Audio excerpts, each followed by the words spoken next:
Alhamdulillahirabbil alamin wa bihi nasta'inu alal umuri dunya waddin. Asyhadu an la ilaha illallah wa asyhadu anna Muhammadan abduhu wa rasuluh. Ikhwan fillah rahimakumullah, alhamdulillah atas kudrah, iradah serta inayah Allah Subhanahu wa taala. Pada kesempatan kali ini kita bisa meneruskan pembahasan.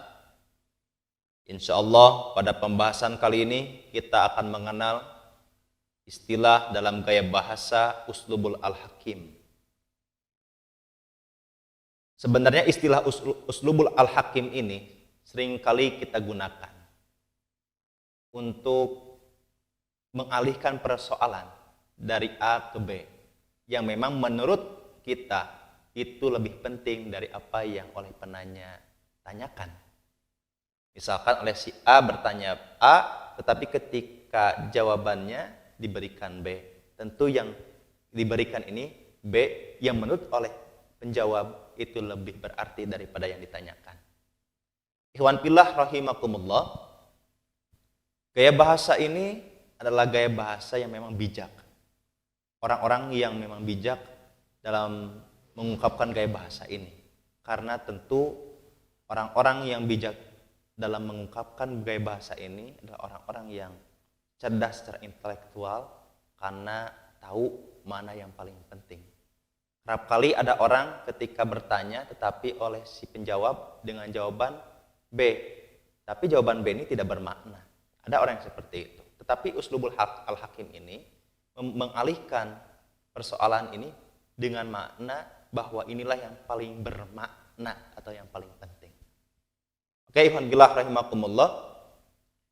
Kita akan melihat bagaimana Al-Quran dan Al-Hadis di sini menggunakan gaya bahasa uslub al-hakim ini. Yang pertama dalam Al-Quran, surat Al-Baqarah ayat 215.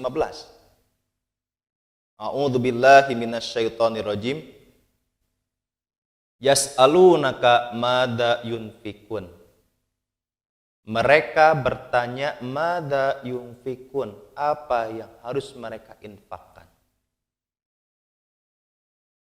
Qul ma anfaqtum. Qul, katakanlah, jawablah, ma anfaqtum min khairin, apa yang kau infakkan. Kepada siapa? Fali walidaini, kepada kedua orang tua, wal aqrabin, kepada kerabat, wal yatama, kepada anak yatim, wal masakin, kepada orang miskin, wabnis sabil, dan ibnu sabil. Kalau kita analisa, ketika ada dalam permasalahan ini, yang mereka tanyakan, apa yang harus mereka infakkan? Berarti harta benda. Tetapi Allah Subhanahu wa taala dalam ayat ini memalingkan bahwa apa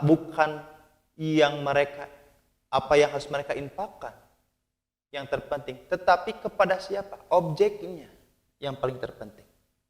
Maka oleh Allah objeknya yang disebutkan kepada keluarga, kepada kerabat, kepada anak yatim, orang miskin, dan ibnu sabil.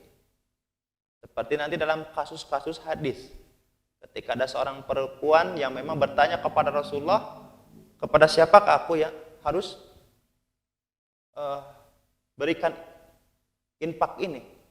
Maka oleh Rasulullah SAW bersabda kepada suamimu. Artinya memang kepada kerabat. Nanti bisa oleh ikhwati imanakumullah diperluas dalam permasalahan ini. Hanya saja kalau memang ingin ditafsirkan, boleh ditafsirkan nanti. Seperti dalam tafsir Ibnu Katsir ini, bahwa yang dimaksud yas'alunaka madza yunfikun di sini menurut Muqatil Ibnu Hayyan, hadhil ayat fi nafqati tatawwu, tentang masalah nafkah tatawwu yang sunnah gitu. Nanti bisa dianalisa secara tafsir. Tapi dalam kajian ini adalah kajian bahasa. Dan tentu konsen dalam uslubnya, dalam stylenya. Tuhan fillah rahimakumullah, itu yang pertama dalam ayat Al-Quran. Kemudian kita masuk pada Al-Hadis, bagaimana gaya bahasa uslub al-hakim ini dipakai oleh Rasulullah SAW. Ikhwan fillah rahimakumullah, ini saya ambil dalam kitab Imam Asy-Syaukani di dalam Nailul Autar. Babut tuhuriyah ma'il bahri, tentang toharoh ini. Ada sebuah hadis dari sahabat Abu Hurairah ketika ada seorang laki-laki bertanya kepada Rasulullah. Bagaimana pertanyaan seorang laki-laki ini? Ya Rasulullah, wahai Rasulullah, inna narkabul bahra wa yahmilu ma'anal qalil. Ya Rasulullah, sesungguhnya kami naik perahu, wa yahmilu ma'anal qalil, sedangkan kami hanya mengambil sedikit air.